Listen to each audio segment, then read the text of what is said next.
అందరూ రేపు చంద్రబాబు నాయుడు వస్తున్నాడో చేరిపోతాడని ఊహాగానాలు ఉన్నారు. నేనైతే రేపు చంద్రబాబు నాయుడు చేరాలని చేస్తానని నా ఒక్కడికి వ్యక్తిగతంగా అయితే కాదు, నాతో పాటు చాలా మంది ఉన్నారు, నన్ను నమ్ముకున్న వాళ్ళు నాతో ఉండేవాళ్ళు. వాళ్ళందరితో మాట్లాడుకొని ఏదైనా డెసిషను పార్టీలో ఉండడమా, పార్టీలో నుంచి పోవడమా, ఏ దాంట్లో చేరడం అనేది అందరితో కలిసి ఒక నిర్ణయానికి వస్తానే తప్ప ఇప్పటికైతే రేపు చంద్రబాబు నాయుడు దాంట్లో చేరేస్తున్నాడు ఇవన్నీ కూడా మా పార్టీ వాళ్ళు పెట్టలేదు.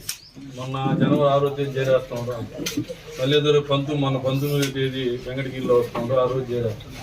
ఈ రోజుకి నేను ఎక్కడా కూడా చేస్తానని చెప్పలేదు. చేరవలసి వస్తే ఖచ్చితంగా వారం ముందు మీకే చెప్పాలి. దీంట్లో ఏం లొసుకులు లేవు, లేదు భయపడేది కూడా లేదు.